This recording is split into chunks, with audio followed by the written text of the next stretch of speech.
Bom dia, na graça e na paz de nosso Senhor Jesus Cristo. Amém? Obrigado por estar aqui mais uma vez conosco, acompanhando a nossa oração da manhã.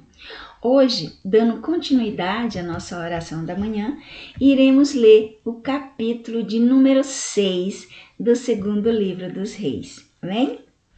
E o capítulo de número 6 do segundo livro dos Reis tem como título o machado que flutuou. Gente, olha que maravilha! Vocês sabem o que é um machado? Sabe de que é feito um machado? Pois é. Para quem não sabe, que eu sei que tem gente que não sabe, que nasceu, cresceu e mora na cidade, nunca visitou o interior, eu vou dizer o que é um machado. Machado é uma ferramenta feita de ferro, que nele ele tem um orifício e nele é colocado um pedaço de madeira que chama-se de cabo. E com esse machado é cortado árvore. No interior, né, Maranhão, Piauí, Ceará, por aí afora, né, a região que eu conheço muito bem, usam para quebrar coco.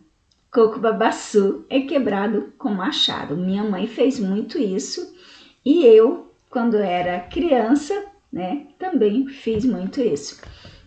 Então, já pensou um machado caindo no rio e flutuando como se fosse uma vasilha de plástico? Olha, isso é show, né? Vamos ver como isso aconteceu?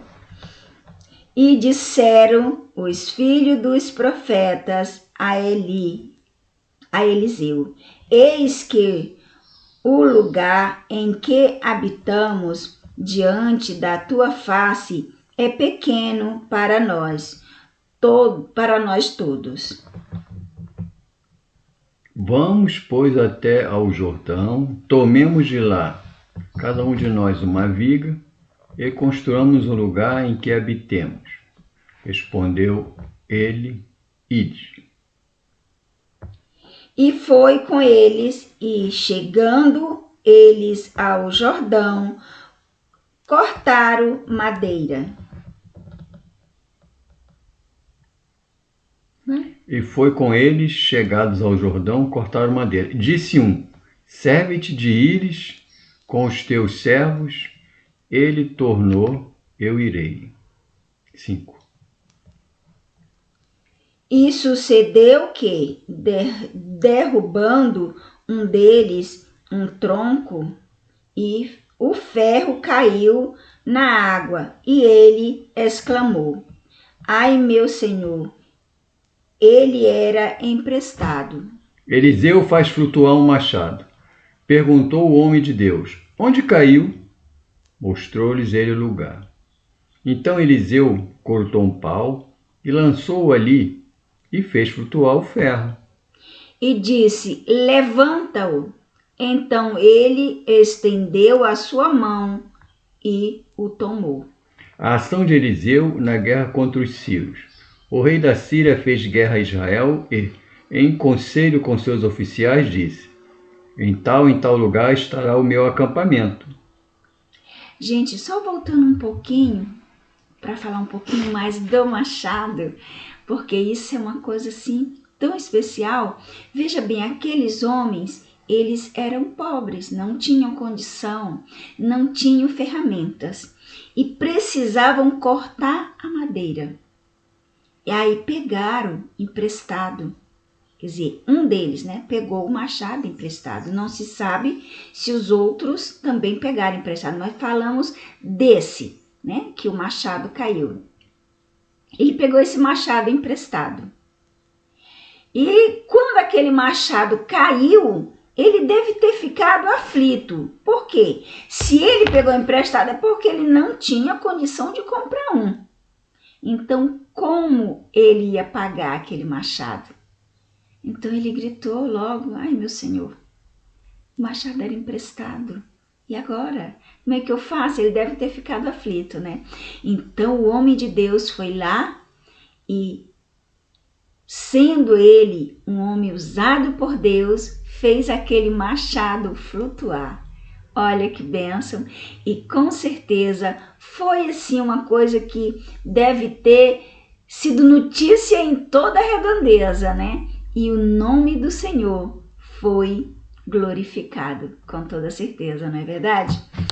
Continuando aqui no versículo número 9. Mas o homem de Deus enviou ao rei de Israel, dizendo: guarda-te de passares por tal lugar, porque os sírios desceram ali. O rei de Israel enviou tropas ao lugar de que o homem de Deus lhe falara, e de que o tinha avisado, e assim se salvou, não uma nem duas. Então se turbou com este incidente o coração do rei da Síria. Chamou os seus servos e lhes disse: não me fareis saber quem dos nossos é pelo rei de Israel? Respondeu um de seus servos: ninguém, ó rei, meu senhor, mas o profeta Eliseu, que está em Israel, faz saber ao rei de que Israel as palavras que falas na tua câmara de dormir. E ele disse: vai e vê onde ele está, para que eu mande prendê-lo. E fizeram-lhe saber, dizendo: eis que está em Dotã. Então enviou para lá cavalos, carros e fortes tropas. Chegaram de noite e cercaram a cidade. E o moço do homem de Deus se levantou muito cedo e saiu, e eis que um exército tinha cercado a cidade com cavalos e carros. Então o seu moço lhe disse: aí, meu senhor, que faremos? Ele respondeu: não temas, porque mais são os que estão conosco do que os que estão com eles. E orou Eliseu e disse: Senhor, peço-te que lhe abra os olhos para que veja. E o Senhor abriu os olhos do moço e viu, e eis que o monte estava cheio de cavalos e carros de fogo em redor de Eliseu. E, como desceram contra ele, orou Eliseu ao Senhor e disse: fere, peço-te, esta gente de cegueira. Feriu-a de cegueira, conforme a palavra de Eliseu. Então Eliseu lhe disse: não é este o caminho, nem esta a cidade. Segue-me e guiar-vos-ei ao homem que buscas. E os guiou a Samaria. Tendo eles chegado a Samaria, disse Eliseu: ó Senhor, abra os olhos destes homens para que vejam. Abriu-lhes o Senhor os olhos e viram, e eis que estavam no meio de Samaria. E quando o rei de Israel os viu, disse a Eliseu: feri-lo-ei, meu pai. Respondeu ele: não os ferirás. Fere aqueles que fizeres prisioneiros com a tua espada e o teu arco. Porém a estes manda pôr-lhes diante de pão e água, para que comam e bebam e tornem a seu senhor. E apresentou-lhes um grande banquete, e comeram e beberam. Então os despediu e foram para seu senhor, e não entraram mais tropa de sírios na terra de Israel. Reina fome em Samaria. Depois disto, ajuntou Ben-Hadad, rei da Síria, todo o seu exército, subiu e sitiou a Samaria. E houve grande fome em Samaria, porque a cercaram até ao ponto de se vender uma cabeça de jumento por 80 peças de prata e a quarta parte de uma medida de esterco de pombas por 5 peças de prata. Passando o rei de Israel pelo muro, gritou-lhes uma mulher: Acode, meu rei, meu senhor. Gente, só voltando um pouquinho aqui no versículo de número 25, onde fala do esterco de pomba. Gente, você sabe para que eles compravam para comer? Hoje você vê os pombos na rua, tem gente que fica matando e botando coisa para expulsar, porque eles estão transmitindo doença. Mas sabe quem é o culpado de hoje os pombos serem contaminados e transmitirem doença? Somos nós. Somos nós, os humanos. Porque os pombos, nessa época aqui, eles salvaram vidas até com seus estercos. Com cocô mesmo, cocô. Estranho, né? Hoje nem o pombo se come, agora imagina o cocô. Pois naquele tempo era vendido e vendido caro, e foi assim que muitas vidas se salvaram, comendo esterco de pombo, porque não tinha outra comida. E Eli lhe disse: se o Senhor te não acode, como te acudirei eu? Não tenho trigo nem vinho. Perguntou-lhe o rei: Que tens? Respondeu ela: Esta mulher me disse: Dá teu filho, para que hoje o comamos e amanhã comeremos o meu. Já pensou? Que situação? Misericórdia. Cozemos, pois, o meu filho e o comemos, mas dizendo-lhe eu no outro dia, dá cá o teu filho, para que o comamos, escondeu o seu filho. Tendo o rei ouvido as palavras da mulher, rasgou as suas vestes quando passava pelo muro. O povo olhou e viu que trazia pano de saco por dentro, sobre a pele.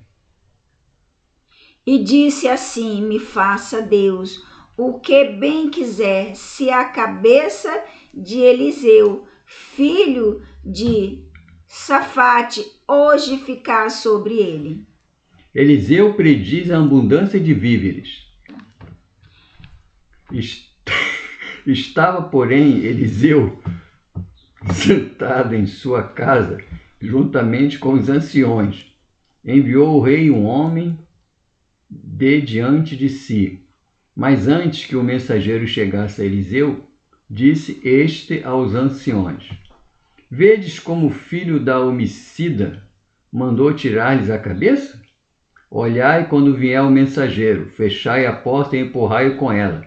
Porventura, não vem após ele o ruído dos pés do Senhor? E estando ele ainda falando com eles, quando o mensageiro chegou, então o rei disse: eis que este mal vem do Senhor, que mais, pois, esperaria do Senhor? Amém. Glória a Deus. Gente, eu fiquei até assim, eu já li essa passagem antes, mas cada vez que eu leio, mexe comigo. Você já pensou a situação de matar um filho para comer a sua carne porque não tinha comida? Aí, olha a situação, junta duas mulheres, cada uma com um filho, né? Aí combinam, hoje a gente come o meu filho e amanhã a gente come o teu. né? A que matou o primeiro, né? A outra se satisfez, encheu a barriga. Quando foi na hora de matar o dela, ela caiu fora. Meu Deus. Aí eu fico pensando. Não dá nem para pensar, não dá não, é sério. Não dá para imaginar o que sentiu. A mãe que matou o filho e comeu junto com a outra, achando que no outro dia ia comer o outro. E o que sentiu a outra ao comer aquela criança e no outro dia, saber que no outro dia ia ser o dela. Ia ser o dela a ser servido na mesa. Não dá para imaginar.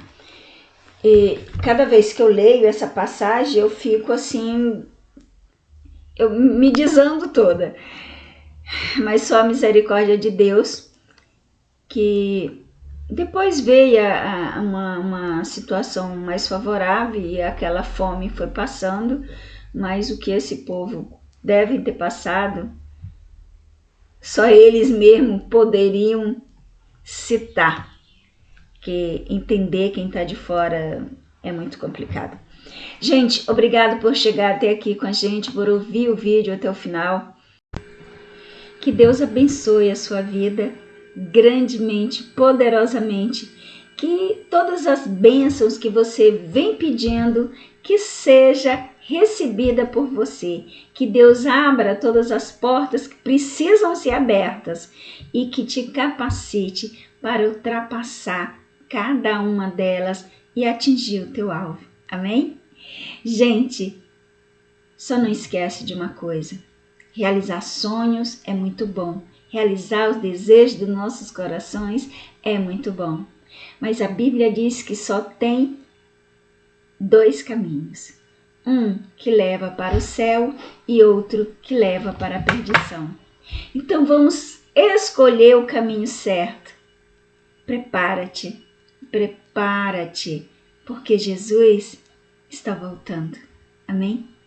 E você precisa estar preparado para subir com Ele. Amém? Fica com Deus e até amanhã na nossa próxima oração da manhã.